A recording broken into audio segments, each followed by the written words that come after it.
Bonjour mes vrais. J'espère que vous allez bien. Et voilà, Yabino. Maman Kati Kapesa. Servi traiteur. Alors, tous allez à la jardin à Bisso. Ndeka na mesa ko so na bino. Et voilà, to ko laksa bino ndeka na lobaka. Jardin zali vraiment bien. Jardin les saka. Ko ça va dépenser bébé. Et voilà, tout ça qui va concombre na biso yango yo. Bomondenge boti kitoko. Et voilà. Toujours kende malembe oza concombre. Voilà. Concombre na biso yango et boti vraiment kitoko. Peut-être que la kati boye. À part oyo tomoni awa. Toza mususu na kati. Voilà. Omoni ndenge eboti vraiment bilangi eza bien. So tolongwe esika concombre ezali toye na ba tomate. Voilà, tomate na biso yango eboti kitoko kapesa ce qui tient toujours. Voilà ba jardin na biso la tomate ndenge eboti. Kande na yebisa bino Maman Kati Kapesa ye aliaka ba bio na bio. Et voilà, tomate na biso qui est bien. Ah, tolona ki matungulu.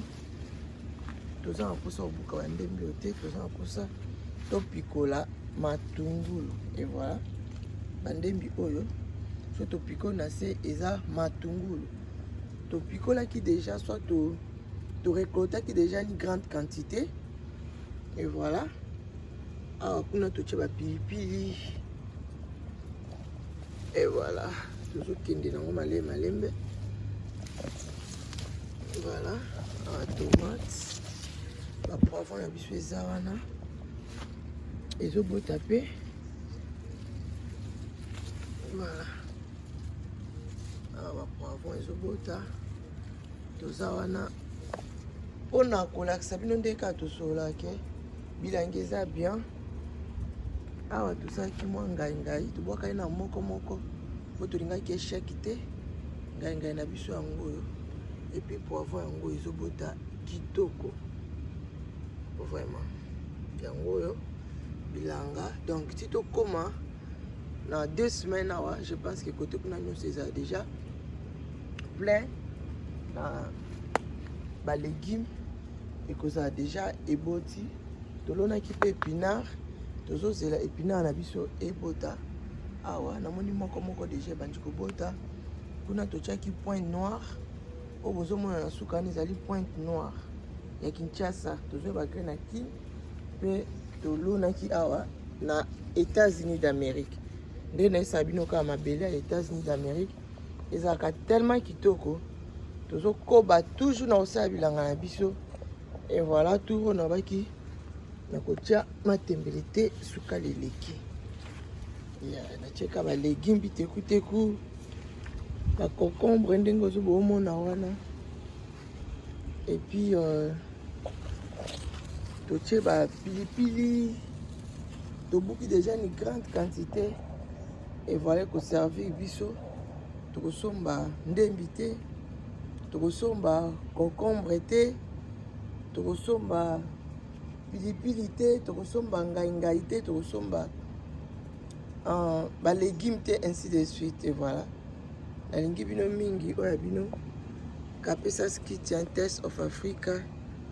Voilà, Maman Kati Kapesa toujours na service na ye. Alinga ko sepesa toujours baye ba sepela.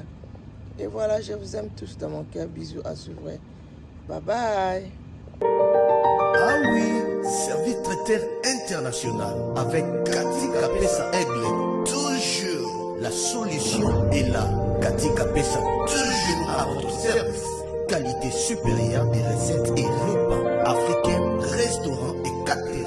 Mokondi Akolamba Kitoko, na États-Unis d'Amérique. Kati Kapesa Aigle. Toujours service traiteur et à qualité Dokos. Pour toutes vos réservations, contactez Maman Kati Kapesa pour vos cérémonies, réceptions, manifestations, vos fêtes de mariage, vos fêtes d'anniversaire, graduation, barbecue, événements, même les conférences. Service traiteur, Cathy Kapesa.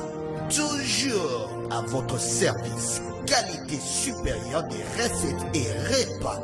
Bamosusu, c'est local.